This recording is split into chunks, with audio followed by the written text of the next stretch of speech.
सभी नौजवान साथियों को मेरा प्यार भरा नमस्कार। संजीव साहू सर गणित क्लास में आप सभी का स्वागत है। साथियों, आज के इस वीडियो में आपको बताऊंगा समांतर श्रेणी के अंतर्गत प्रश्नावली 3 का प्रश्न क्रमांक 9। प्रश्न क्रमांक 9 क्या कहता है ये देखते हैं। उस समांतर श्रेणी का प्रथम पद उस समांतर श्रेणी के प्रथम 7 पदों का योग 49 है।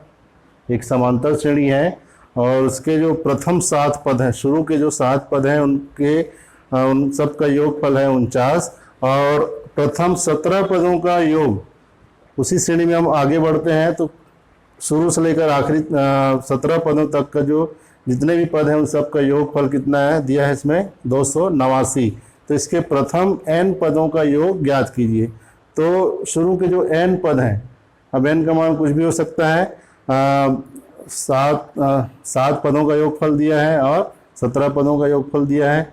n का मतलब वो 7 से ज़्यादा भी हो सकता है, 17 से ज़्यादा हो सकता है। n का मान कुछ भी हो सकता है। उसका मान उसके लिए हमको मान ज्ञात करना है कि n पद हो तो योगफल कितना होगा। तो चलिए शुरू करते हैं इसका हल। तो सबसे पहले हम मान लेते हैं, माना कि समांतर श्रेणी का प्रथम पद बराबर a तथा सर्वांतर बराबर है d तथा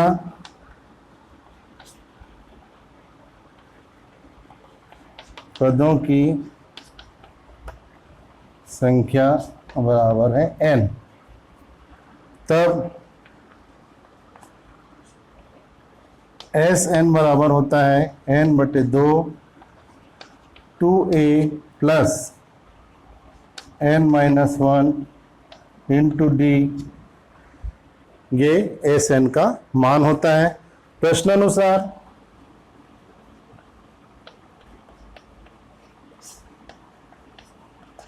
प्रश्न में 2 चीजें दी गई है। प्रथम 7 पदों का योगफल, उस श्रेणी के समांतर श्रेणी के प्रथम 7 पदों का योगफल 49 है और प्रथम 17 पदों का योगफल 289 है। अब जैसे हम प्रथम n पदों के योगफल को किससे दर्शाते हैं? Sn से दर्शाते हैं। इसी प्रकार 7 पदों के योगफल को किससे दर्शाएंगे? S7 से। और 17 पदों के योगफल को किससे दर्शाएंगे? S17 से। इस प्रकार हम कह सकते हैं कि इस सवाल में S7 का मान कितना दिया है? 49 दिया है और S17 का मान दिया हुआ है 289। तो प्रश्नानुसार S7 या S7 बराबर दिया है कितना? 49। अब S7 का मान जैसे Sn बराबर इतना होता है तो S7 बराबर क्या हो जाएगा?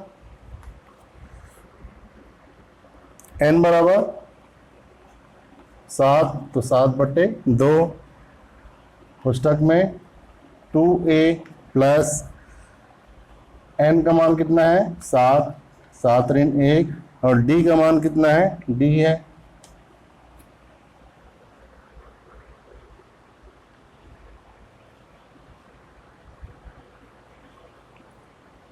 और ये यहाँ पर गुणा का चिन्ह रहेगा, ये 7/2 हो गया।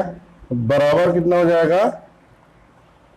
49। ये S7 का मान हो गया। S7 बराबर इस सूत्र से देखिए Sn बराबर इतना होता है n/2 2a plus n-1 into d।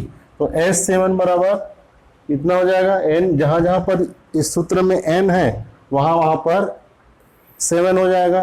तो इस प्रकार से लिख सकते हैं। अब इसको सरल कर लेते हैं तो 7/2 इसको सरल करेंगे तो 2a प्लस गुणा कर देते हैं तो 7-1 हो गया 6, तो 6d बराबर 49। 7 को इधर पक्षांतर कर दो, गुणा है अभी, उधर जाएगा तो भाग हो जाएगा।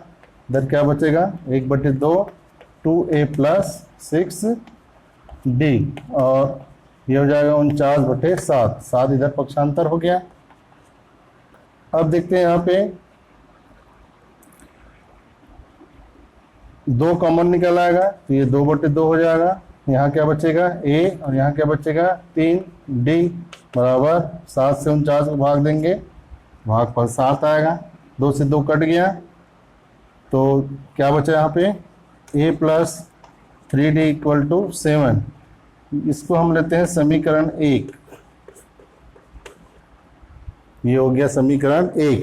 ठीक उसी प्रकार पुनः प्रश्नानुसार, पुनः प्रश्नानुसार दूसरी जानकारी क्या दी गई है, प्रथम 17 पदों का योग 289 है, मतलब S 17 बराबर 289, ये दूसरी जानकारी दी गई है।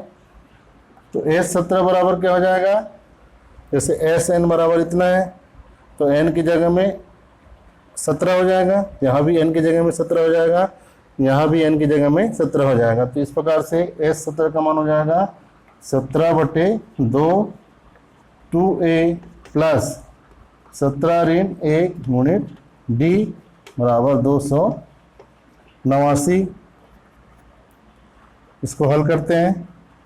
ये 17 जो है इस पुस्तक के साथ में गुणा के रूप में इधर इसको पक्षांतर कर सकते हैं, तो यहाँ बचेगा 1/2, और पुस्तक के अंदर 2a प्लस 17 में 1 घटाएंगे 16 और गुणित d, और ये 17 इधर पक्षांतर हुआ है, तो 289/17 हो जाएगा। इन दोनों में 2 कॉमन निकाल सकते हैं, तो 2/2, यहाँ बचेगा a धन, यहाँ से 8 गुणित 2 था, 2 बाहर आ गया, क्या बचेगा 8, और ये d बराबर 17 से 289 को भाग दो, भागफल कितना आएगा 17 आएगा, क्योंकि 17 का वर्ग 289 होता है। ये 2 से 2 कट गया, तो बचा कितना a प्लस 8d बराबर 17। इसको हम समीकरण 2 ले लेते हैं। तो हमारे पास 2 समीकरण आ गए, समीकरण 1 और समीकरण 2। इन दोनों समीकरणों को हल करते हैं।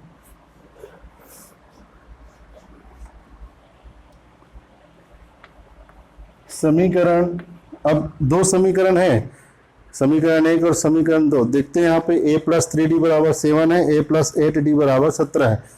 तो समीकरण 1 से अगर समीकरण 2 को हम घटा देते हैं तो a का विलोपन हो जाएगा, a विलोपित हो जाएगा, तो d का मान आ जाएगा यहाँ पर। तो चलिए समीकरण 1 ऋण समीकरण 2 से, इसका मतलब क्या होता है कि समीकरण 1 से हम समीकरण 2 को घटाएंगे, तो इससे क्या हो जाएगा a धन 3d बराबर 7। ये समीकरण 1 है, और जिसको घटाना है उसको इसके नीचे लिखेंगे, तो a धन 8d बराबर 17। घटा रहे हैं इसलिए यहाँ पर चिन्ह जो है वो नीचे में बदल जाएगा, सबका ऋण चिन्ह हो जाएगा। तो a से a को घटाएंगे 0 हो जाएगा, 3d से -8d करेंगे तो -5d हो जाएगा, और 7 में ऋण 17 घटाएंगे तो ऋण 10 बचेगा।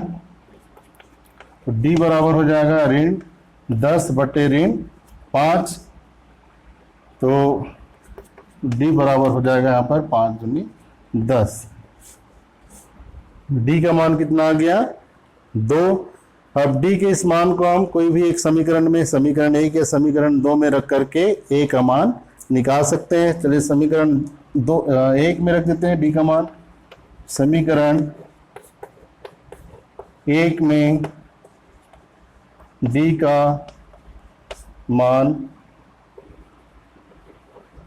रखने पर, तो a धन 3 गुणित d बराबर कितना 2 बराबर 7, तो a धन 6 बराबर 7, तो a बराबर 7 ऋण 6 प्लस 6 पक्षांतर हो गया, -6 हो जाएगा, तो a बराबर आ गया 1। इस प्रकार a का मान आ गया 1 और d का मान आ गया 2। तो अब हम इस सूत्र की सहायता से n पदों के योगफल का मान ज्ञात कर सकते हैं। अतः